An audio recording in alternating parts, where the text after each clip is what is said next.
Olá, olá gente. Vou aguardar mais um pouquinho, aguardando um convidado. Hoje a gente tem um tema muito especial.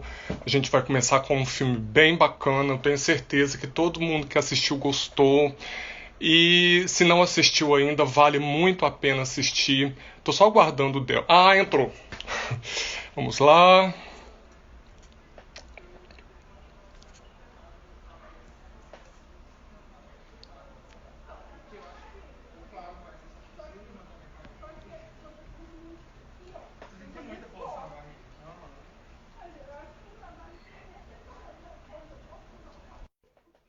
Prontinho, Del. Te convidei. Vamos lá, rapaz. É, Ah! tudo Ah, bom? rapaz, que saudade! Ah, poxa, esse cenário você conhece bem, né? Sim, que bom, né? Que bom que eu Ah, conheço. Nossa, que bom te rever, amigo. Como é que você tá? joia, graças a Deus, filme forte, superando a quarentena. Não dá, né, Vitor? Ah, e essa pessoa que mora aí com você, essa mulher maravilhosa, como é que ela tá? Ela tá bem Tá, também? tá pagando de Greta Garbo, falou que não quer aparecer, tá? Desde que não quer, tá dando convite, né, que eu fiquei sabendo, mas tá aqui do Como é meu que é? lado. Ai, meu Deus. Tá igual aquela atriz que uma vez ganhou o Oscar, John. John. Ai, gente, eu não vou lembrar agora. Uma que fez aquele filme A Malvada. Ah, enfim. Sem ser Beta Davis, Oi? a Bette Davis, Sem ser a Bette Davis, a outra. a Joan Crawford. John Crawford. Isso. Ela recebeu o Oscar e não foi, né? Não, Não foi lá Marlon pegar. Brando, é. É a Raquel. Manda, isso, a Raquel manda o índio, isso manda eu, né? O Marlon Brando É, também, vai lá, se joga. falsa. Enfim, deixa eu arrumar minha tela aqui, porque eu tô. Pois Ah, é, tá agora dando. sim. Agora eu tô aparecendo. É, tá me vendo? Eu tô te vendo bem. E você? Beleza, tô te vendo também. Vamos lá, gente. Vamos começar então essa live.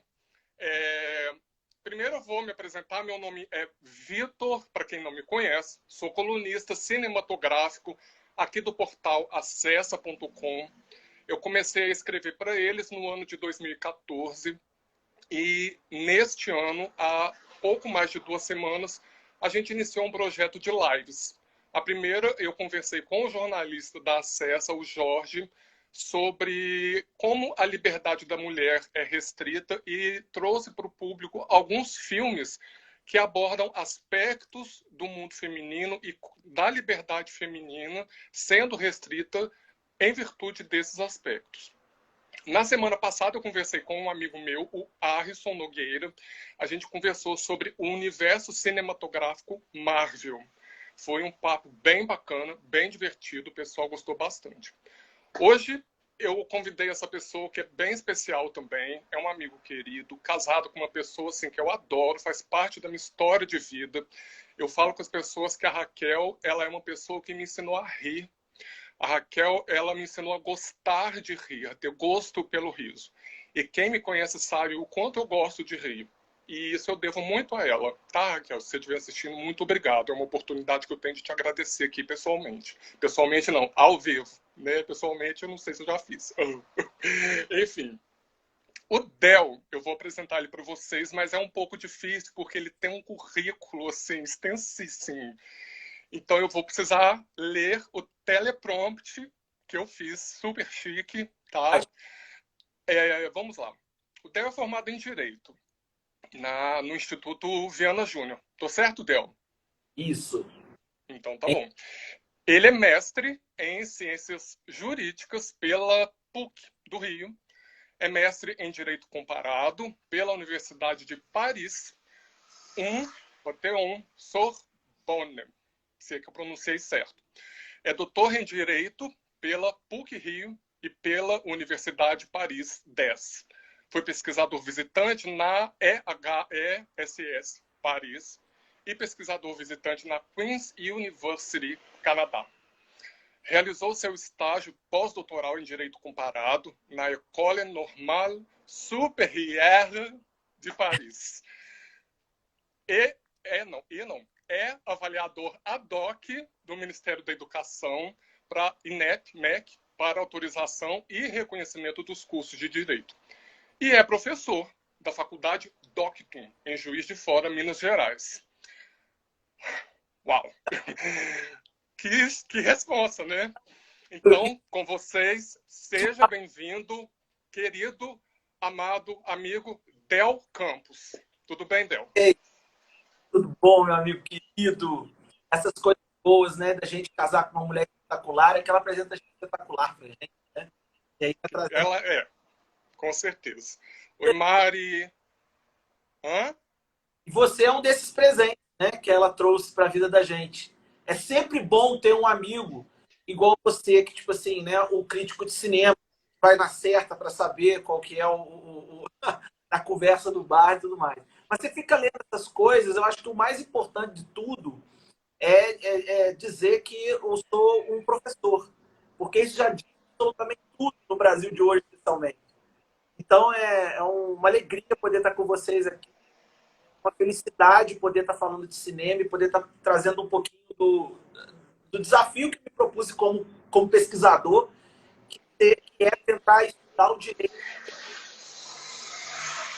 Então, essa é a base que eu estou tentando fazer durante o trabalho como pesquisador no mestrado. Mas antes de tudo isso, só para falar, eu sou um cinéfilo. O primeiro emprego foi numa locadora de vídeo. Na imagem, Sério? Qual? Qual? a Qual imagem, locador? a imagem era uma locadora que tinha em São Mateus, numa, Ah, eu acho que eu sei. Eu acho que eu sei qual que era. era uma rede de locadoras aqui de Juiz de Fora, dos meus amados, queridos, Valtinho e Conceição, que me ensinaram tudo de trabalhar, de ser sério, de poder, de responsável pelos meus compromissos. E cinema, né, cara? Era assim. Podia alugar no final do expediente, Vitor. A gente podia alugar quantos filmes quisesse e devolver Uhum. de graça. Você pode imaginar o delírio que era, né? Tipo assim, cinco, Ai, gente, seis, eu imagino. né? Era um Ô, sonho. Del, eu tô para te falar que eu fui público de locadora até a última locadora que fechou. Ainda existe locadora em Juiz de Fora, mas aí acaba que hoje em dia é fácil, né? Alô, eu queria muito falar em locadora, mandar um abraço para a turma da Excalibur aqui de São A Mateus. Excalibur, isso que eu ia falar. A Excalibur. Jabá ou acesso, desculpa. Hã? Desculpa, acesso, tô fazendo jabá para a turma da Excalibur. Não tem problema, não. Enfim, vamos lá. Del, assim como você sabe, né? O tema da live nossa é o totalitarismo. O título que a gente, depois de debater bastante, né? De que a gente faria e tal, o título final para essa live foi Jojo Rabbit e outras obras. Né? Ah, a Patrícia está até rindo aí. E outras obras. O totalitarismo no cinema. E, bom, para quem não assistiu Jojo Rabbit ainda, eu vou fazer só uma pequena introdução do que seja o filme, tá? Mas se bem que qualquer coisa que eu falar não tira a graça de quem assistir, porque é um filme lindo, de 2019. Ele estreou em setembro do ano passado, no Canadá. Concorreu ao Oscar esse ano e venceu na categoria roteiro adaptado. O livro não é de quem fez o roteiro, né? O livro se chama Caging Skies, de uma escritora chamada Christina Leones. O roteiro, a produção, a direção é de um homem chamado Taika Waititi. Esse homem é neozelandês. E ele tem um trabalho também de atuação incrível no filme. Ele faz o Hitler. E é bacana porque ele tinha que ser o Hitler, porque ele encarna a figura que ele queria para esse personagem histórico, que não deixa de ser um personagem histórico, mas ele faz o filme acontecer com o tom que ele queria dar, né?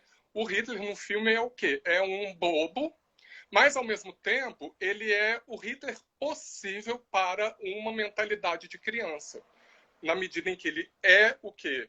O Hitler que ocupa os pensamentos de um menino de 10 anos. Ele só aparece nesses momentos em que esse menino está pensando.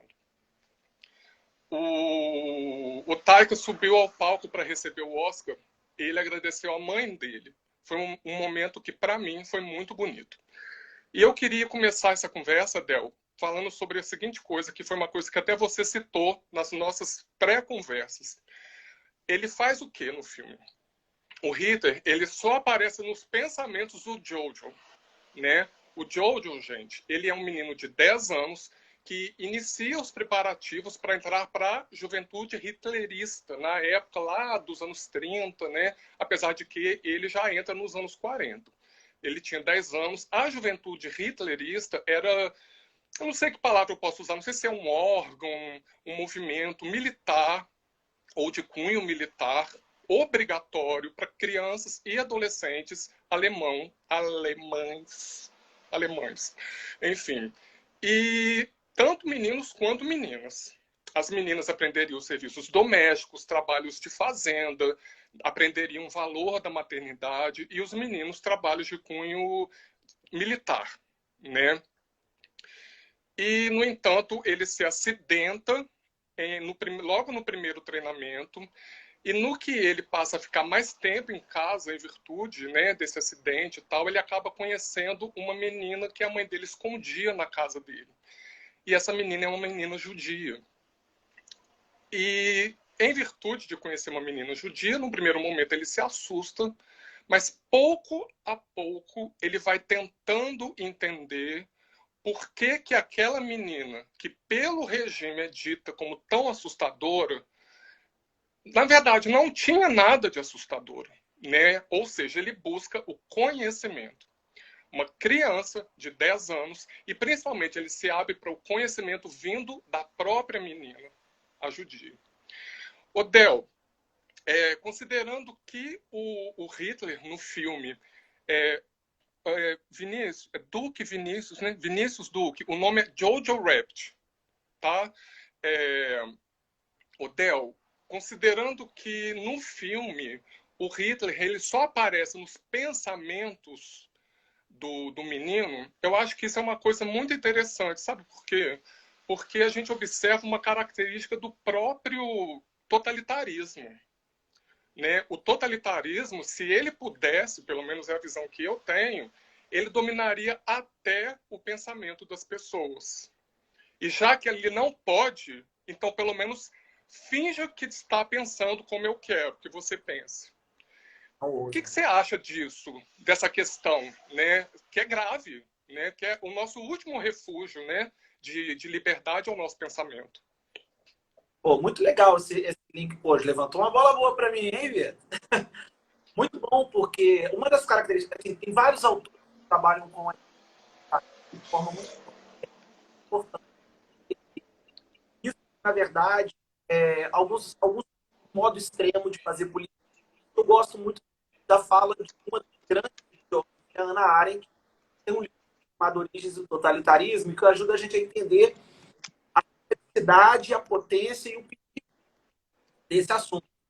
Então, essa bola que você levanta, a Hannah Arendt começa a definição dela com o totalitarismo. A forma de muito radicalmente. Então, é radicalmente novo, que busca essencialmente limitar as capacidades do homem.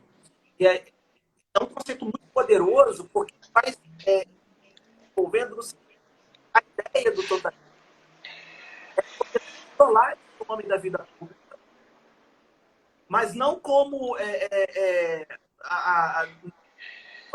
os antigos autores. O Del, Oi. tem duas pessoas já comentando, aliás, já está na terceira pessoa, comentando que o seu áudio parece estar dando alguma coisa. Tem alguma coisa dando interferência no áudio? Será que é a Raquel Canergia? Sei. Sabotagem, né? Tá ruim ainda? Não, para mim não, mas parece que as pessoas não estão conseguindo Será que ouvir, você né? Então, um áudiozinho fica bom aqui. A Patrícia tá sugerindo de colocar no 4G. Boa. Como é que bota agora? Como é que eu saio daqui e boto volta? Patrícia, isso dá ideia. E agora, gente? Ah, pode sair, ué. Não tem problema não. Dá 2 minutos? Pode. Eu converso com o pessoal aqui. Eu sou o receptor. Ai, nossa, eu tô péssimo hoje. Tô nervoso. Legal. Eu sou a pessoa responsável por receber vocês, gente. Gente, alguém quer comentar alguma coisa sobre Jojo Rabbit? Porque não vai dar pra gente aprofundar tanto no tema do Jojo Rabbit em si, porque tem outros filmes bacanas também sobre Ele, gente, isso, amiga, anfitrião. Ai, nossa, que mico, gente, eu tô péssimo. É... Ah lá, ó, de novo.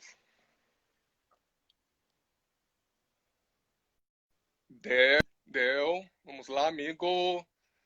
Sou o anfitrião, chique. Vamos lá, Del. Voltei, Brasil. Amigo, eu sou anfitrião, anfitrião. Tô esquecendo até as palavras. Enfim. O host, depois da meia-noite, vira o host. Conclui seu pensamento? Então, o muito interessante dessa história toda é que, se a gente for continuar analisando o conceito que ela fala, ela avança para a ideia de não só destruir as capacidades políticas do indivíduo. O que o totalitarismo pretende é destruir todas as formas, todos os grupos, todas as instituições que formam um tecido social. Como ela conclui? Olha como convida a gente pensar o Jojo Rabbit. O que ela diz é que a ideia final é privar, e eu estou lendo aqui o texto bem corretinho para você, é privar o homem até o seu próprio tem tudo a ver com a Cláudio. Não, eu tô lendo os comentários, mas tô te ouvindo. É igual eu, Vitor. Eu também penso basicamente isso. Então, o que está aqui é da retirada da vida. É de trata ao fim e ao cabo. E é isso que é um pouco da defesa que você deu. Se fosse possível, eu pensaria por nós, né? E responderia por. Então, a gente está tratando, ao fim e ao cabo, da autonomia individual, da liberdade,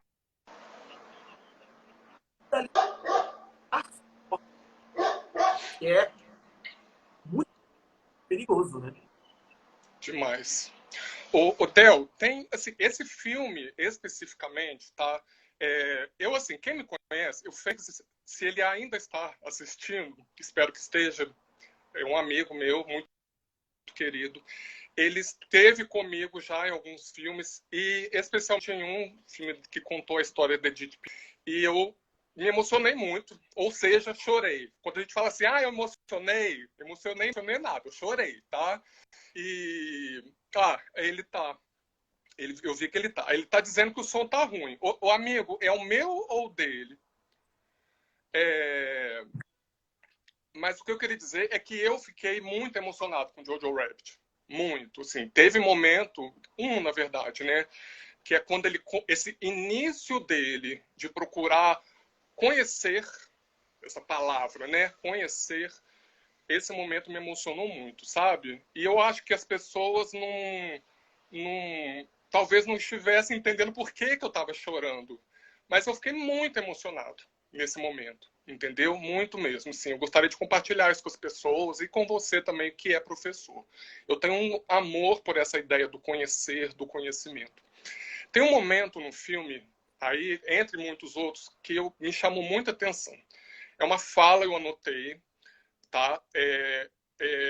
Eu não sei, eu acho que não era Gestapo, não. Eram homens do nazismo, foram investigar a casa dele. Talvez você se lembre desse momento. É um momento bem caricato do filme, como muitos outros.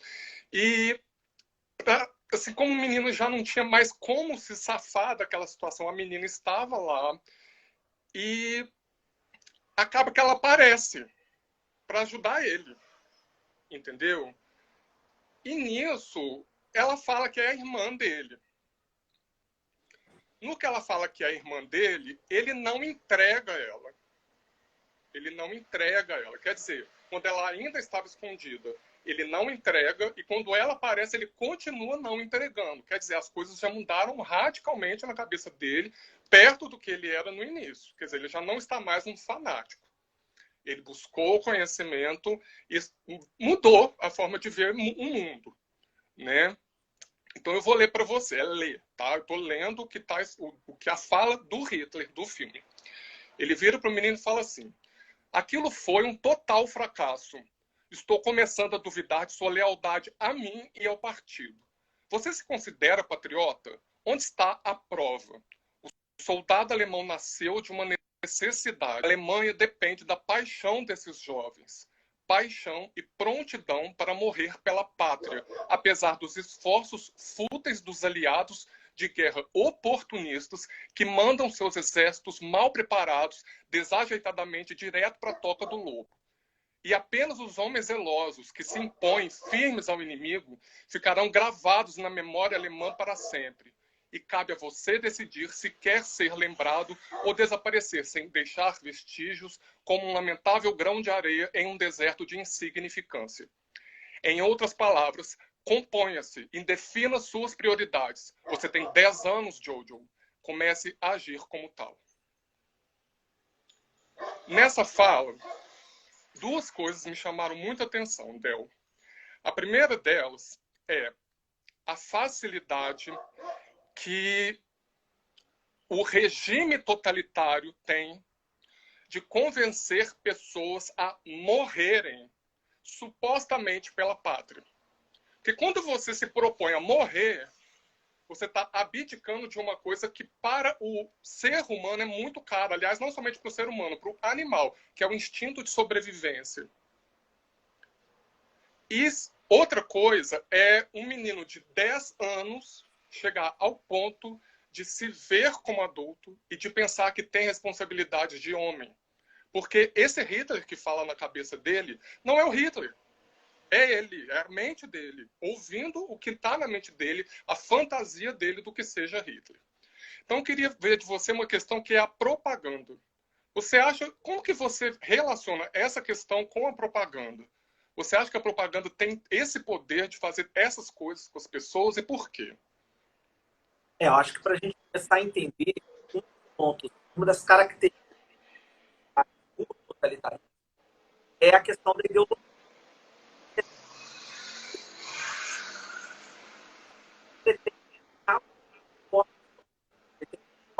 Forma total. Ele construiu da forma muito resultado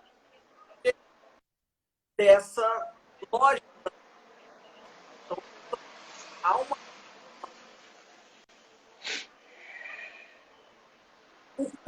história.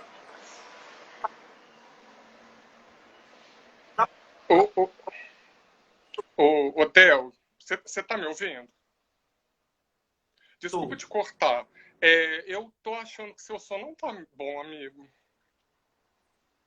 O que eu tô achando. Tá vendo barulho de você e aí parece que me corta. Deixa eu ver. Eu vou fechar a janela para ver se faz diferença, tá? Porque tá passando muito carro.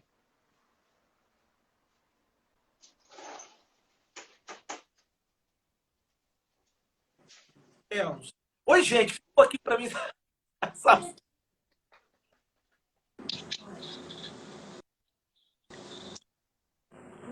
gente escuta. Bom, eu vou tentar colocar. A Paty tá falando. Oi. Vou colocar o fone para poder esse treco aqui de ouvido. E aí, como é que o nome disso? Não sei. Só se eu botar assim, vocês estão me ouvindo? Semana passada o Arison, que fez comigo, usou um negócio que um fonezinho igual esse. Então, ó, agora eu tô me sentindo com esse treco aqui no ouvido. Ao vivo o programa de TV. Estão me ouvindo melhor? Eu tô. Pessoal, alguém só pode dar um okzinho para nós, para a gente continuar com a live? Vê se vocês estão achando bacana o meu som, se ele tá melhor agora. Ô, Del, eu acho que melhorou sim. Melhorou. A Tayane falou. bom? Obrigado, Thay. Obrigado, tá? Obrigado, Ei, Mari. gente. Então, tão bom. Oi. Então, o que eu estava dizendo? Para a gente entender a força da propaganda, a gente tem que entender o que está por trás dela. Porque o que está por trás dela é uma ideologia que pretende justificar as ações daquele líder.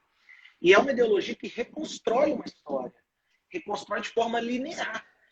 E o que é muito interessante, porque ela é uma ideologia que faz questão de fazer com que você perca o contato com o mundo real. Perca contato com os fatos, com as realidades. Sim. E melhor ainda, ela tenta se colocar na penumbra. A ideologia totalitária é uma ideologia que está ali naquele local que você não sabe exatamente o que é. Então, se você parar para perceber, se a gente fosse dizer, bom, numa analogia, a ideologia totalitária ela joga um comentário e bota uma carinha pensando. Porque se você desmascarar ela diz, não foi isso que eu estou dizendo. Se você apontar, ela é bom. E a partir dessa... E ela é propositalmente arbitrária. Ela quer deixar aquilo ali no estado de caos. Para que serve essa ideologia? Né? Ela tem várias características para conversar, mas é importante porque o papel do líder é central nisso. E é muito metafórico porque é o Hitler conversando com o Jojo, né? Então é o líder dizendo para ele ali, a partir, na minha cabeça, a partir do que o menino está acreditando, fruto daquela ideologia. Então, o que tem ali? Somente o que o líder disser é que está legitimado. Somente aquilo que for afirmado pelo líder é o que representa a vontade daquele grupo que o segue. Então, a ideologia, o líder, ele é a ideologia. E apenas ele pode corrigir ela, pode afirmá-la, pode expressar, falar por ela. Nem os seus súditos podem. Nem os seus enfim, as pessoas que estão em volta disso. E aí que eu falo para te responder, o Vitor. Como é que se utiliza a propagação dessa ideologia? Como que ela alcança e penetra de forma tão profunda nas pessoas? E se imaginar que isso foi escrito há 50, 60 anos, através da tecnologia, através da capacidade da propaganda de disseminar e alcançar os indivíduos. Então você só consegue mobilizar aquele grupo de indivíduos a partir de uma propaganda incansável, diária e repetida que vai alcançar aquelas pessoas e que vai mobilizar aquelas... Isso é outra característica interessante. Uma sociedade totalitária precisa de massas mobilizadas, grupos mobilizados. Você não pode estar desmobilizado, você está sempre numa causa. Você tem sempre ali, geralmente é uma causa... Bom, eu estou falando muito, porque acho que tem tanta pergunta boa. Não, tá ótimo. Não? Então, deixa eu ver, parece que tem pergunta aqui. Eu tô vendo quando eu chego perto assim, gente, não, né? Você é bobo, Del. Fala. Você é o convidado, eu chego cara. Perto, assim, Deixa eu ouvir. Mas é fascinante. É fascinante quando você vê esse processo acontecendo historicamente. Então, bom, o que era o máximo da tecnologia na época? As grandes capacidades. Isso pouco importa. Aquilo lá funcionou dentro daquela realidade a ponto do Jojo acreditar que era ele mesmo. Aquilo era ele. Ele é parte integrante dessa causa. Que ele nem muito mais. Eu não sei se você percebe em alguns momentos do filme, ele se questiona se aquilo que ele está falando, se aquilo que ele está pensando faz sentido. Ele me fala assim, pô, será que faz sentido eu achar que ela... eu esqueci o nome da atriz, que é uma atriz espetacular, a Thomas... Qual? Thomasin McKenzie? A Thomasin McKenzie, que faz um filmaço também. Ela fez Sem Rastros. Eu não sei se vocês viram. É um filmaço indie que vale muito a pena ver também. Os dois menininhos são um espetáculo, né? Ele e ela. Ele tá muito bem mesmo. Agora, ele fica se questionando, em alguns momentos, se você perceber, ele fica se questionando ali, pô, será mesmo que eu tô certo dela ser esse monstro todo? Nunca é definido exatamente o que significam as coisas. As coisas, elas são volúveis. a névoa construída em torno daquela ideologia é proposital. Então você não sabe exatamente quem que define, quem dá a palavra final. O Hitler. O Hitler da cabeça dele ali, porque é o Hitler mesmo que definia o significado das questões. Aí agora Del, para a gente poder... eu gosto desse tema, eu acho interessante, mas só para a gente poder também conseguir abordar outras obras, eu vou fazer só mais uma pergunta sobre o Jojo, tá? Eu venho observando em obras cinematográficas atuais, e quando eu falo atuais, é já de alguns anos para cá, que eles estão mostrando que não havia uma unanimidade alemã com relação ao nazismo, entendeu? Eu não sou um historiador, não sou estudioso, historiador e tal, mas eu tinha a fantasia que havia uma unanimidade alemã com relação ao nazismo e que somente aqueles que eram perseguidos pelo regime que não eram favoráveis. E até isso parece que não, pelo que eu soube recentemente, salvo engano. Você acha, considerando o mundo hoje, que é um mundo que tem Facebook, que é um mundo que tem WhatsApp, Instagram, né, que os meios de comunicação estão YouTube, consideravelmente mais amplos, você acha que um país, mesmo assim, conseguiria viver um regime totalitário? Como, por exemplo, mostrado no filme, que é o nazismo? Não da mesma... Quando a gente fala, por exemplo, do fascismo, a gente divide o fascismo em o fascismo italiano, o fascismo histórico, o fascismo de outros modelos, que o nazismo é uma dessas vertentes, e a gente fala hoje sobre o fascismo atual. A gente costuma... os autores costumam determinar que exista aquilo que a gente chama de fascismo histórico, né? São os movimentos que compartilham das características do fascismo.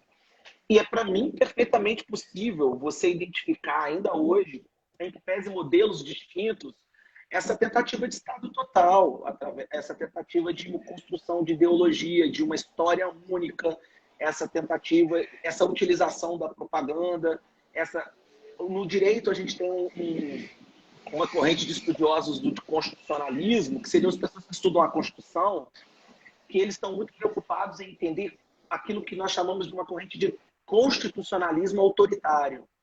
O que seria o constitucionalismo autoritário? Seria a alteração do próprio sentido do constitucionalismo, daquilo que a Constituição protege, e a manipulação daquelas leis em prol dos interesses de um grupo específico, sem, contudo, precisar de nenhum tipo de grande rompimento institucional, nenhum grande tipo de golpe de Estado, por exemplo, assim como, de uma forma ou de outra, fazendo as devidas contextualizações e etc., o próprio nazismo foi, né? Então, eu acho que foi perfeitamente possível. A gente tem uma falsa ideia, Vitor, de que a democracia é estabelecida. A história da humanidade prova o contrário. Se pegar uma linha histórica, a democracia, elas são sopros durante o tempo da vida da humanidade. Então, para cada não sei quantos séculos de absolutismo, somado a totalitarismo, a gente tem algumas dezenas de décadas de processos democráticos. A gente não sabe, principalmente a nossa geração, né, não acostumada, né? Nós temos numa época em que a Constituição se coloca, a democracia brasileira se apresenta tão poderosa, mas ela não é, de fato, ela não é. Então, eu acredito. Del, é o seguinte, a gente comentou recentemente sobre o filme Nunca Deixe de Lembrar. Não é esse o nome? Não é? Indiquei hoje esse filme. Ah, que bom. Você que me obrigou a ver, alemão, né, Vitor? Eu isso. falei, esse filme eu tô pra ver, tem um tempo que eu vejo agora, para de ser doido. Me botou pra ver o filme. É muito lindo, né? Ih, travei. Pra mim. Travei também? Voltou. Não, eu travei. Então, Del, Não, você tá bem. beleza. O que eu queria falar é o seguinte, com relação a esse filme, que eu vou usar só sobre... porque eu lembro que esse filme conta a história de um artista, né? Não é contar a história de um artista, conta a história de um com uma série de traumas, né? Ele tem uma série de traumas e ele sublima esses traumas através da arte. Isso é muito, muito lindo, eu acho, nesse filme. Uma das características.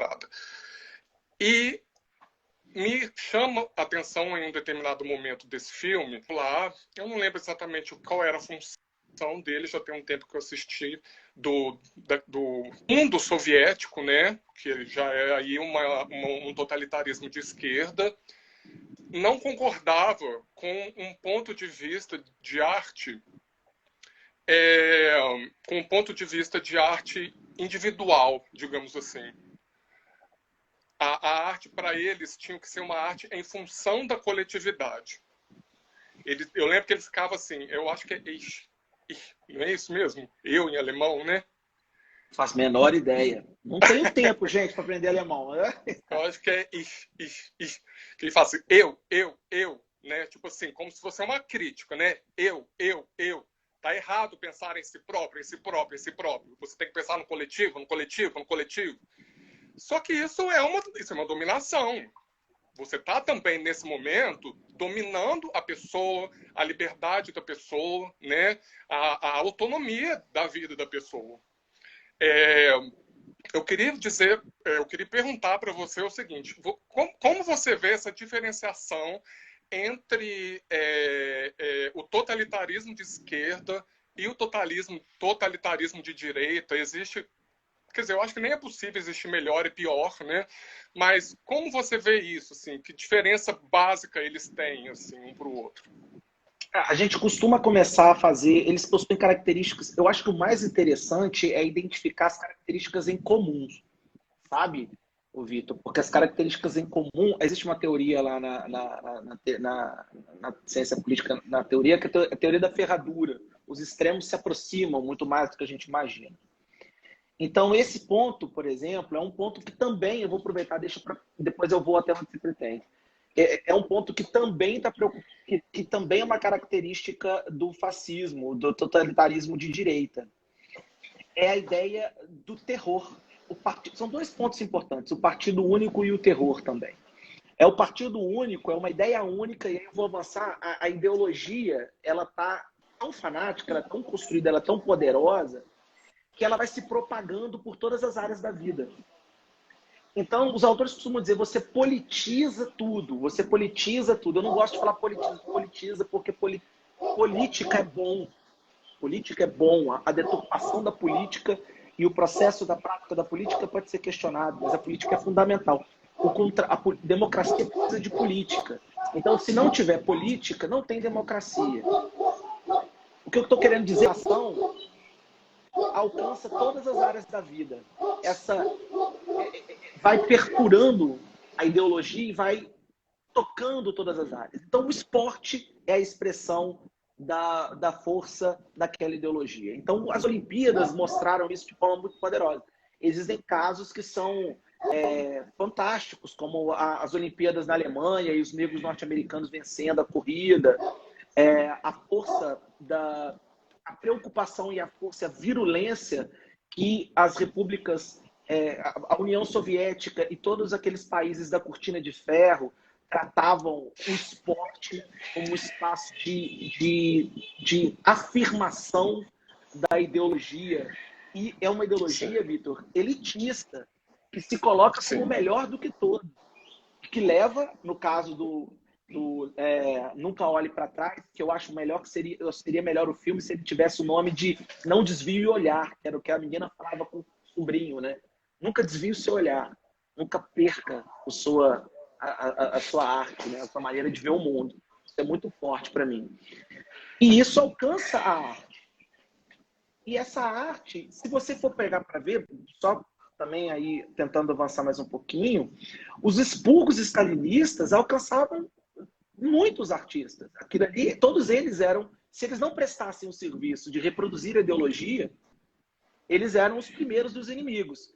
E o terror muito se manifesta dessa forma. O que é um paradoxo, quer dizer, não é um paradoxo, a gente viu historicamente que isso é possível. Diversos foram os artistas que prestaram serviços a artistas geniais, inclusive, que prestaram serviços ao totalitarismo de direita ou de esquerda. Mas isso é uma contradição em si mesmo, porque a arte é a expressão da autonomia, da liberdade do indivíduo, da maneira de ver o mundo única. E aí é muito interessante, porque se esse indivíduo resolve adotar essa postura, que é característica da arte, ele se torna mais um opositor. E aí, Vitor, o opositor não é necessariamente alguém que quer que aquele regime seja substituído, não. No totalitarismo, o opositor é qualquer um que pense diferente. Qualquer um que pense por si mesmo. Qualquer um que pergunta. Que coisa mais verdadeira do que dizer que a arte não permite gente que não pergunta? A expressão artística, a forma de se colocar, tudo isso exige racionalidade, exige pensamento, exige criatividade, exige autonomia. Sim. E aí, seja Stalin, seja Hitler, seja, enfim, quem quer que seja, artista é inimigo. Sempre vai ser. O artista, ele não pode ser livre, ele não pode ser ele mesmo. Então, isso faz com que... O artista leva ao questionamento, né? O artista é a expressão da autonomia, da maneira de...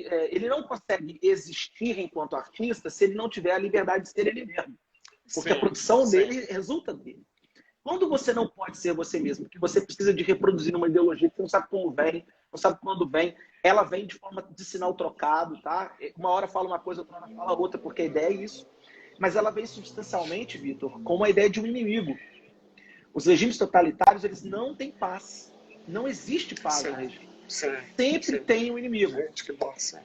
E esse opositor, ele não é, vou voltar a repetir, alguém necessariamente que diga eu não quero Hitler, eu não quero Stalin. Não é isso. Geralmente, quando você chega nesse estágio, eles já estão eliminados. O opositor é alguém que é recriado todos os dias. O opositor é alguém que toda hora está aparecendo de novo ali. Os inimigos são identificados de acordo com as contingências. Então, sempre vai ter alguém. Porque também é aquela construção de você estar sempre focando para unir o grupo. Como é que você une um grupo de indivíduos? Você une contra, mais fácil, você une contra, né? Pô, então vamos escolher contra. Como os artistas? Tem um livro maravilhoso que virou filme que eu esqueci para tentar... Já estou com a cabeça muito louca aqui, ó. Calma, só para organizar o pensamento. Del, para de pensar alto, Del. Alto.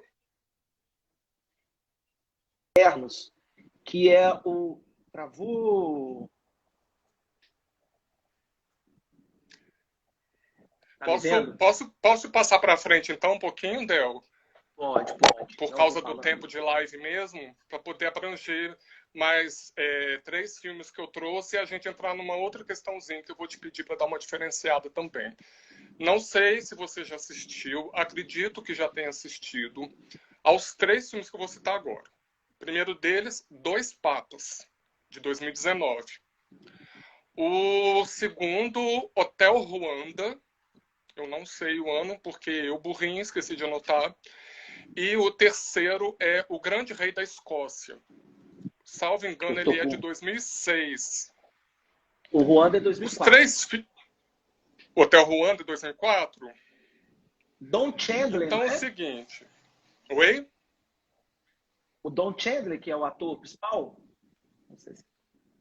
Don Cheadle. Oh, isso mesmo! Don Cheadle. Então você assistiu? Você gostou? Joaquim Phoenix. Adorei. Ah, que bom, Del. Eu não lembrava eu do fiquei Joaquim muito... fazia. Oi? Eu não lembrava do Joaquim Phoenix. Joaquim Phoenix faz fotógrafo. Ele faz o fotógrafo, né? Ei, Isa! O que eu quero te perguntar?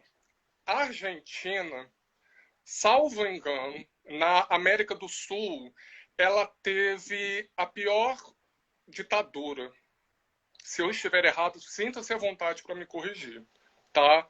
Matou-se mais na Argentina do que em qualquer outro país da América do Sul no período de ditadura. Em Ruanda e em Uganda, houve um grave genocídio. Em Ruanda foi da população Tutsi. Em Uganda, eu não me lembro, não. Mas o fato é que houve genocídio nesses dois países e perseguição política nesse país, né, na América do Sul, que no caso foi a Argentina. O pessoal está questionando se não foi o Chile. Eu acho que foi a Argentina, mas não duvido que possa ter sido o Chile, não. Mas eu acho realmente que foi a Argentina. O que eu gostaria de saber de você é o seguinte. No entanto, são regimes que não se caracterizam por terem sido totalitários. Pelo menos eu acho que não. O que você diria disso, entre um regime totalitário para um regime autoritário, que não sei, assim, eu diria assim, uma espécie de um autoritarismo seria uma espécie de gênero, do qual totalitarismo, ditadura é uma espécie. Como é que funciona isso? Alguns terão genocídio, outros terão ficção política. Só para tentar ficar assim bem claro. Quando a gente fala de totalitarismo, a gente está falando de uma particularidade histórica muito poderosa, com características como essas que a gente está narrando. Quando a gente fala dentro do autoritarismo, eu não quero, por exemplo, estou vendo os comentários aqui, tô tentando, né, ver os comentários aqui, e a gente não pode graduar por horroroso. Garrei? Oi? Eu tô te vendo, tá me ouvindo? Bom, então o que a gente pode dizer? A gente tem características muito específicas do totalitarismo que não se confundem necessariamente com o autoritarismo, que no autoritarismo poderia ser considerado como a concentração de poder na mão de um só grupo político, de um grupo específico. Que para isso pode, evidentemente... Então, o que a gente tem? A gente tem a substituição do processo democrático, que leva em vários países a política, que em vários países leva a censura, que em vários países levam a extinção da democracia. Mas isso não pode ser confundido com esse processo de domínio total da vida, como acontece nos regimes totalitários. Então, a gente pode colocar que a gente tem... Eu não gosto de fazer diferenciação entre qual foi o pior, qual foi o melhor, qual foi o pior. Não façam isso. A gente pode dizer, Mar morreu. Uma morte é uma morte. Não se justifica, né? Não dá para a gente colocar nesse sentido. Mas eu poderia, inicialmente, falar para vocês mais ou menos isso. Então, o domínio da vida como um todo, o recorte, enfim, da autonomia individual, esse processo de eliminação do sentido do ser, é uma característica autoritária que a gente não vê, uma característica totalitária que a gente não vê no autoritarismo. Então, eu poderia dizer que o regime totalitário pode e é autoritário, mas não é porque um regime é autoritário ele vai ser totalitário. Entendi. Foi? Theo, eu não sei se o pessoal vai gostar, mas com essa frase sua, essa sua frase realmente foi uma frase de efeito. Vou encerrar a live. A gente teve bastante elogio Mas ao já... longo da sua fala. Vou ter que encerrar, porque a live não pode passar desse o tempo todo, porque senão ela corre. E eu quero te agradecer demais de ter me dado esse tempo seu, de ter vindo aqui. O Vinícius está citando o regime chinês. Vinícius, acredito que você esteja falando do Mao Tse, né?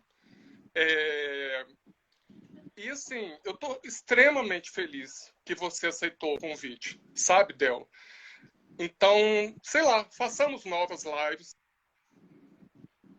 Eu tô...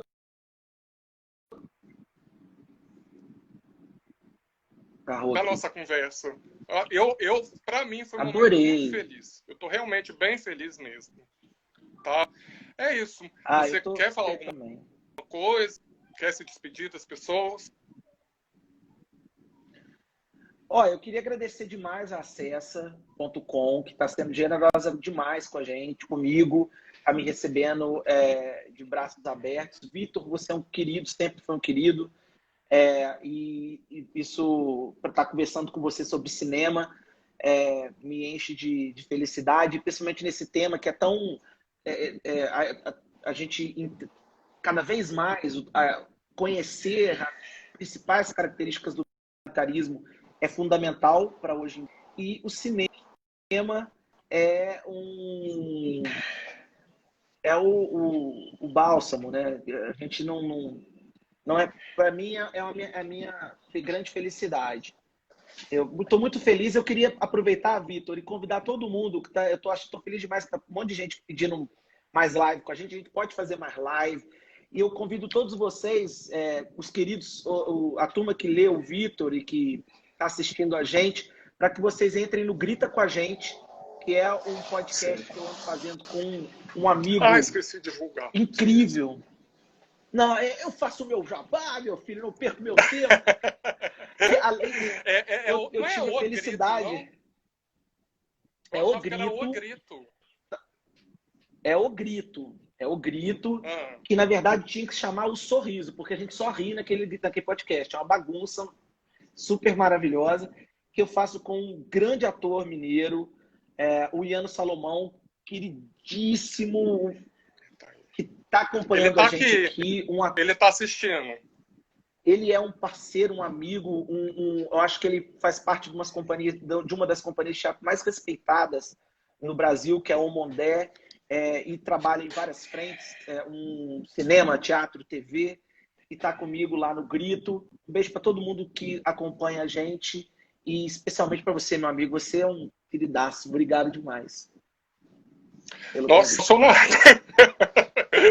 Emocionado, não é choro. Mentira. Mas, enfim. Bom, então, só tenho a te agradecer, tá bom, Del? Muito obrigado, tá? Pessoal, muito obrigado a vocês que assistiram a gente, que entraram no meio, ou aos que estão desde o início. Continuem me acompanhando. Semana que vem tem mais. Dessa vez é com o Thiago Fonseca. Thiago, dá uma palminha aí, o pessoal tá te vendo. E a gente vai ter um bate-papo bem gostoso sobre os curtas-metragens no Brasil atual. Tá bom? Um grande beijo, gente. Boa noite. Tchau, tchau. Tayane, gente, assiste, hein? Não deixe de assistir, não.